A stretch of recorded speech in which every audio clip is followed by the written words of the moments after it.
Alright, we're live. We can start the proceedings already. Will you please raise your right hand?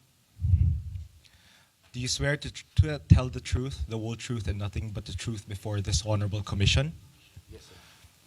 Will you please state your name, address, and other personal circumstances? Romulo. I live in 19 Lily Street, Valle Verde 2, Pasig City. I am a member of Congress. Witness now is under oath and ready to testify, Your Honors. Witness may now put their hand. Sir, the commission notes that you have sworn to tell the truth, the whole truth, and nothing but the truth in this proceeding. And therefore, please note that this hearing will be recorded both in audio and video. By proceeding, you will understand that anything and everything that you say here can and could be used as evidence by this commission in the pursuit of its functions under Executive Order 94, which includes the use of the recording, transcripts, affidavits, and documents in this hearing as evidence in any court or legal proceeding. Do you consent to the recording? Yes, sir. Do you also consent that we live stream this hearing or subsequently air it on a later date on television and other forms of mass media, including social media, in accordance with the ICI live streaming guidelines? I request that an executive session be conducted and that it not be released on social media or TV. What are your grounds for requesting for an executive session? Yes. Could I ask my lawyer to respond? For the record, what is the name of the good counsel and your position? Yes, good morning, Your Honors.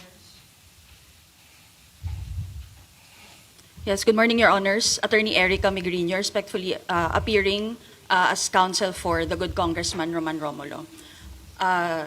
Your Honors, please, we would like to request for an executive session for today on the ground that the disclosure of the information that will be provided by the good congressman at this point would potentially put the life and safety of an individual, particularly the good congressman's life and safety, in danger, Your Honors.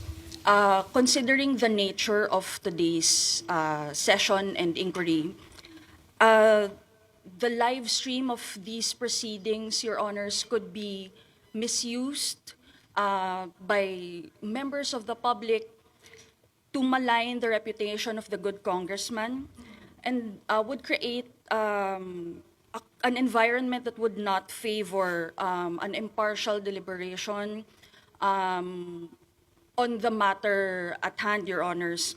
And to prevent, Your Honors, the harm, potential harm to the reputation and life of the good congressman, Your Honors, considering that once the session is live streamed, the good congressman would have no control over how the information will then be used by the public, Your Honors.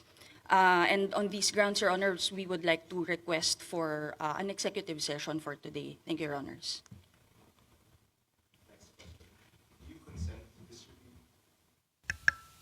Do you consent to distribute copies of your sworn statements and other exhibits to the public and other forms of mass media, including social media?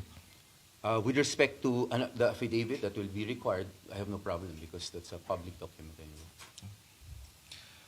Do you confirm that you submitted to the commission a letter requesting an executive session? In fact, I did not submit any letter. I voluntarily appeared here, and the reason for that actually is first, the House members with the Speaker had decided that this is the best venue for us to be able to air our side. And personally, a couple of months ago, an ILBO was issued against me. And this ILBO is being misused and abused by many people. So hopefully this false and malicious allegations could help clear my name, my reputation, and in fact, maybe clear what this ILBO is all about. Because maybe lawyers understand what an ILBO is, but if you look through social media, it's really misused, abused. So that's it. Thank you. You may now be seated.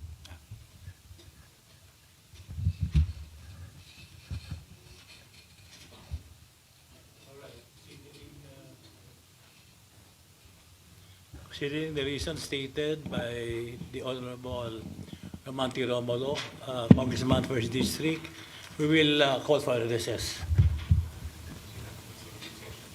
and go into executive session.